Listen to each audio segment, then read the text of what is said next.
राजमाता राष्ट्रमाता मासाहेब जिजाऊ हिंदवी स्वराज्य संस्थापक छत्रपती शिवराय ज्यांचा इतिहास वाचताना तुमच्या आमच्या अंगावर शहारे येतात। एक क्षात्रवीर, स्वराज्य रक्षक, धर्मवीर छत्रपती संभाजी महाराज, भारतीय राज्यघटना शिल्पकार विश्वरत्न डॉक्टर बाबासाहेब आंबेडकर, साहित्यरत्न अण्णाभाऊ साठे, अहिल्यादेवी होळकर, चूल आणि मूल या संकल्पनेतून स्त्रियांची मुक्तता करणाऱ्या आणि भारतामध्ये स्त्रियांची पहिली शाळा काढणाऱ्या सावित्रीबाई फुले, महात्मा ज्योतिराव फुले या सर्व क्रांतिकारकांच्या, महामानवांच्या पावनस्मृती विनम्र अभिवादन करतो आणि माझ्या 2 शब्दात सुरुवात करतो। आपल्या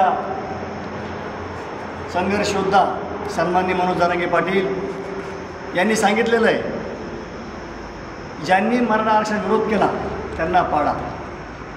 त्यांना पाडा म्हणजे आणा कोणला? जो विस्थापितांना साथ देईल, ज्याने चळवळीमध्ये आपलं आयुष्य घातलेलं आहे, अशा माणसाच्या पाठीमागे आपण उभं राहायला पाहिजे। हे मी सांगत नाही, हे जरांगे पाटील सांगतात। आणि ज्यांनी मराठा आरक्षणाकरता बॉन्ड लिहून दिला, म्हणजे हे आपले पहिले व्यक्ती आहे समीर भैया दुधगावकर, ज्यांनी आरक्षणाकरता बॉन्ड करून दिलेला आहे की मी खासदार झाल्यानंतर लोकसभेत पहिला प्रश्न मी आरक्षणाचा उचले, असे आपण आणखी जरांगे पाटील सांगितलेलं आहे, उमेदवार सुशिक्षित असावा, शिक्षण घेतलेला असावा, उच्च शिक्षित असावा, ते हे व्यक्तिमत्व आहे, सक्षम असावा, ते देखील गुण या व्यक्तीमध्ये आहे।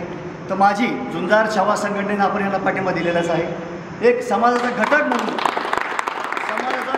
मी आपली विनंती करतो, येणाऱ्या लोकसभेत भैयाला आपण खासदार म्हणून पाहायचं आहे आणि आपण सर्वांनी यांच्या पाठीमागं उभं राहायचं आहे आणि सर्वसामान्याच्या मागणीला, सर्वसामान्याच्या आवाजाला ओ देणारा आणि तुम्हाला मला न्याय मिळवून देणारं व्यक्ती आपण लोकसभेत पाठवायचं आहे।